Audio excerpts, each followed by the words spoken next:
안녕하십니까. 반도체 소식을 전하는 고독 달팽이 김석전 소장입니다. 2025년에 작년 한 해 삼성전자가 약 45조 원의 영업이익을 기록했습니다. 그리고 26년에는 여러 기관들에서 얘기를 하는데 시티그룹 같은 데서는 155조, 다른 데서는 130조. 그래서 적어도 영업이익이 100조 이상은 나올 것 같아요. 그런데 수익률은 메모리 업계에서 제일 꼴찌입니다. 왜 그렇게 되는지 오늘 한번 살펴보겠습니다. 요즘 반도체 시장에 보면 이런 말이 나옵니다. 삼성이 돌아왔다. 삼성에서 하는 얘기가 아닙니다. 외부에서 얘기를 합니다. 그런데 왜 수익률은 메모리 3사 중에서 제일 꼴찌일까? 자, 한 줄 결론을 짓고 가겠습니다.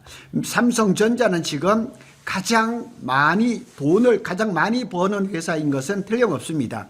매출도 300조가 넘죠. 가장 비싼 돈을 버는 회사는 아니라는 거죠. 같은 돈이 아니라는 거죠. 수익률을 따져보는 거죠. 그래서 AI 메모리 슈퍼사이클의 최대 수혜자임에도 불구하고 구조적 포트폴리오, 삼성은 메모리, 그 다음에 로직, 시스템 반도체, 그 다음에 파운드리까지를 합니다. 그런데 이런 구조적인 포트폴리오 때문에 영업이익률이 낮게 보이는 역설에 놓여 있습니다. 삼성은 지금 AI 메모리 슈퍼사이클 중심에 있습니다. 굉장히 힘들었었지만은 25년 하반기를 지나면서 삼성전자를 굉장히 주목을 합니다. 그런데 수요 구조가 변화를 하고 있어요. 그래서 학습까지는 이게 일회성 거의 이렇게 지출이었었는데 지금 추론은 상시 가동되는 추론 중심으로 중심이 이동을 하면서 추론 시장에서는 이 메모리 반도체 그 다음에 SSD까지 중심한 그런 시장이 되었습니다. 결과적으로 보면 HBM뿐만 아니라 서버 DRAM, DDR5, LPDDR, GDDR까지 메모리 수요 저반이 폭발적으로 이제 확대가 되면서 범용 DRAM 비중이 높은 삼성전자에게 구조적으로 아주 유리한 국면이 왔다는 사실입니다. 그런데 범용 DRAM을 잘 하잖아요. 그래서 삼성이 전체 메모리 캐파 중에서 범용 DRAM의 점유율이 어느 정도 되냐? 대략 한 70%가 된다고 얘기를 합니다. 그래서 공급자 우위 시장이 형성이 됐습니다. 그래서 메모리 3사가 HBM에 집중하면서 범용 DRAM이 공급 병목 현상이 쇼티지가 발생을 한 거죠. DDR4를 기준으로 하면 1년간 589%가 폭등했습니다. 자, 여기 DRAM 가격을 한번 보세요. 25년 3월에 1.4달러짜리가 12월에 9.3달러가 됐습니다. 어마어마합니다. 그래서 메모리가 거의 7배 정도 올랐다. 심지어 10배 얘기를 하는데 10배는 아니고 7배 이상은 오른 것은 맞는 것 같아요. 그래서 고객사, 빅테크들이 장기 계약, 그래서 멀티 이어라 그러죠. 단연 계약을 해달라 그러는데 아닙니다. 그래서 최근에 보면 기흥이라든가 판교, 이천까지 빅테크의 그 구매 담당자들이 와서 그냥 장기 숙박을 하면서 메모리 반도체를 이제 계약을 하려고 하죠. 그런데 대부분이 올해 물량이 아니고 내년 물량입니다. 올해는 끝났다는 얘기예요. 평택도 그런 신문이 났더라고요. 평택에도 지금 숙소가 장기 숙박을 하면서 삼성을 문을 두드린다고 하더라고요. 물량 확정을 위해서 역으로 프리젠테이션. 그러니까 이제 와서 그냥 이 구매처들이 이러하니까 우리한테 물량을 많이 달라고 읍소를 한다고 합니다. 삼성의 가격 협상력이 역사적 최고 수준에 올랐다 이렇게 평가가 됩니다.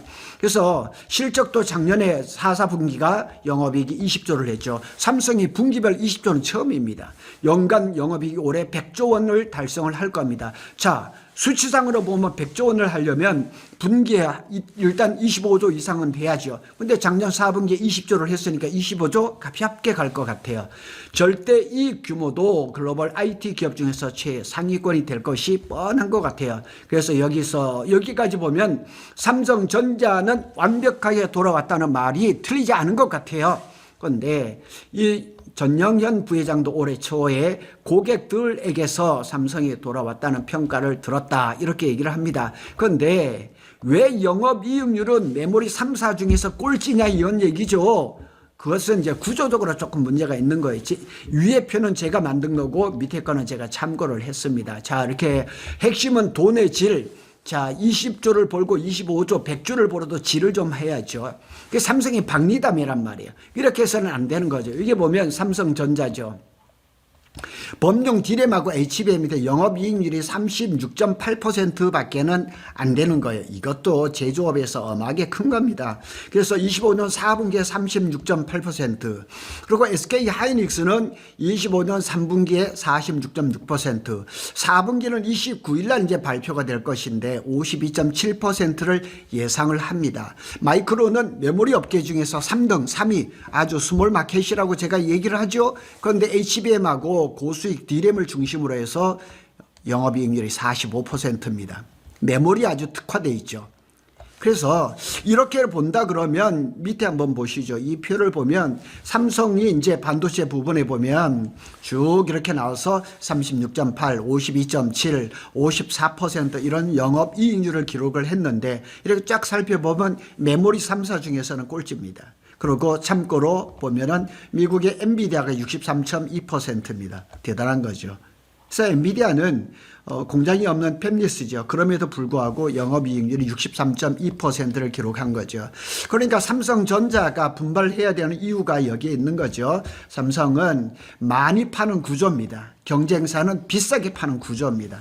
이 구조적인 차이가 영업이익에서 굉장한 차이를 보이는 겁니다. 그래서 SK 하이닉스가 영업이익률이 46.6%라는 것은 100만 원짜리 메모리 칩 한 개를 팔아서 46만 6천 원을 남긴다는 얘기예요. 그러니까 삼성이 저거에 한 3분의 2 정도 밖에는 영업이익을 못 내니까 구조적으로 좀 바꿔야 되는 거죠. 그래서 결국은 HBM에 대한 비중이 차이가 있는 거죠. HBM은 가격이 높죠. 그 대신 또 마진이 높죠. SK 하이닉스는 HBM 비중이 절대적이고 영업이익률이 50% 이상이 가능할 것이라고 지금 전망이 되고 있죠. 삼성전자는 HBM을 추격 중입니다. 아직 점유율은 20% 초반이고 아직 이 구조의 중심은 범용 메모리라는 거죠. 그런데 올해 범용 메모리가 굉장히 영업이익이 거의 70%를 기록할 것이라는 얘기도 많이 나오고 있습니다. ASP는 오르지만은 HBM 올리 회사만큼은 아니란 얘기죠. ASP라는 거는 이제 웨이퍼 판가를 얘기를 하는 거죠. 결정적인 이런 이유가 어디에서 나오냐? 아픈 손가락 파운드리. 삼성 파운드리 하면 항상 하는 얘기가 아픈 손가락이다. 한동안 파운드리를 분사를 해야 된다. 그냥 팔아치워야 된다. 이런 얘기가 많이 나왔지만 절대 그럴 수가 없습니다.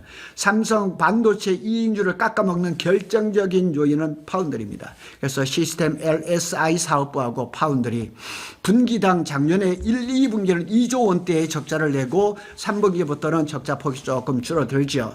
그래서 삼성은 딱 두 가지로 되는 거예요. 돈 잘 버는 메모리, 돈 까먹는 파운드리. 이렇게 두 가지 구조가 동시에 있으면서 영업이익률을 다 깎아먹은 겁니다.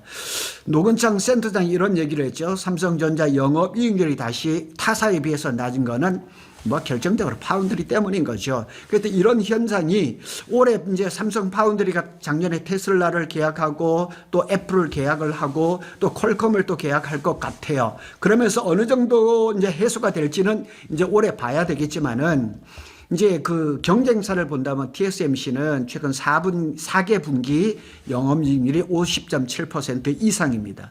엔비디아는 60% 이상입니다. 거기에 비하면 삼성은 지금 거의 절반 수준이란 말이에요. 그래서 내부적으로 이제 구조적으로 한계가 있죠. 메모리 값이 이제 폭등을 하는데 DS 부분의 이익이 올라가요. 그런데 DX 부분, 스마트 TV, 가전은 원가 부담이 또 그만큼 높아지는 거예요. 제가 듣기로는 DS 부분에서 DX 부분에다 반도체를 팔기를 싫어한대요. 왜? 싸게 달라 하니까. 그래서 한쪽에서는 비싸게 많은 번 돈을 가지고 다른 쪽에다가 적자를 메꿔야 되는, 그러니까 수익직 계열화의 장점이면서 지금은 단기적으로 이익률을 희석시키는 그런 요인이 돼버린 거죠. 삼성전자 실적 추이가 작년에 22년부터 본다 그러면 23년에 적자를 봤죠. 여기를 이제 바닥을 치고 나서 25년에 많이 올라갔죠. 26년에 이거보다 훨씬 더 올라갈 겁니다. 이런 것을 보면서도 삼성이 이제 포트폴리오를 좀 더 잘 만들어야 되지 않겠느냐 이런 얘기가 자꾸 나오는 거죠. 그렇다면 삼성은 진짜 돌아온 걸까? 맞아요. 방향성은 맞습니다. AI 추론 시장이 확대가 되고 범용 메모리 사이클이 슈퍼 사이클, 메가 사이클로 넘어가면서 삼성이 기회를 잡은 것은 틀림없습니다. 거기에다가 HBM4를 지금 엔비디아의 콜 통과를 가장 빠를 것이라는 보도가 계속 나옵니다. 그 원인이 뭐냐면 원시 디램하고 4나노 베이스 타입 때문에 그렇습니다. 삼성이 일종의 모험을 걸었죠. SK 하이닉스나 마이크론이 원비 디램을 가지고 또 12나노 그 베이스 타입을 쳤는데 삼성은 과감하게 원시 디램 4나노 베이스 타입을 하면서 성능이 굉장히 좋아졌다고 얘기를 합니다. 파운드리도 지금 적자 폭이 조금 축소가 되고 있습니다. 문제는 2나노 GAA가 이제 이게 문제인데 아마 이번 달이나 다음 달 이제 갤럭시 S26이 출시가 되면 거기에 2나노 엑시노스 2600이 이제 거기 생산이 될 건데 거기에서 아마 판가름이 나지 않을까 하는 생각이 듭니다. 그러나 아직도 과도기입니다. 그래서 지금 실적은 가격 효과, 삼성이 잘했다기보다는 범용 메모리 반도체 가격이 폭등하면서 가격 효과죠. 진짜 질적인 회복은 세 가지로 얘기를 해보면 HBM4에서 확실한 점유율을 가져가야 된다는 얘기고, 두 번째로는 파운드리에서 적자 구조를 탈출을 해야 돼요. 이게 돈을 벌지 못하더라도 적자는 뭐지, 까먹지는 말아야 되죠. 그 다음에 DS하고 DX 간의 내부 마진 충돌도 해소가 되죠. 저거는 쉽지 않을 것 같습니다. 이 세 가지가 충족될 때 삼성은 매출 1등이 아니라 수익성도 1등이 될 수가 있는 거죠. 그런데 발판은 되어 있습니다. 워낙에 범용 메모리 반도체 원가 절감이라든가 생산 단가라든가 이런 것은 삼성이 제일 잘하고 있기 때문인 겁니다. 최종 한 문장으로 정리를 해보면 삼성전자는 AI 메모리 초호황 중심에 서 있지만 아직 값비싼 반도체를 만드는 회사는 아니에요. 그래서 영업이익률 꼴찌는 실패의 증거가 아니라 HBM 파운드리 세트 산업을 동시에 안고 가는 과도기적인 구조의 결과라, 이렇게 이제 결론을 지었습니다. 그래서 삼성의 그 약점은 눈에 딱 보입니다. 먼저는 파운드리입니다. 파운드리고 그 다음에 HBM4는 지금 여러 분석해 보면 업계에서 제일 먼저 엔비디아의 콜을 통과를 할 것이 거의 확실시 됩니다. 그러면 파운드리만 잘하면 됩니다. 삼성이 많은 돈을 버는데 영업이익률은 좀 떨어집니다. 이 구조적인 문제를 삼성이 올해 해결해야 할 과제다, 이렇게 말씀을 드릴 수가 있겠습니다. 고독 달팽이는 삼성전자와 SK 하이닉스의 반도체 소식을 빠르게 전해드리고 있습니다. 감사합니다.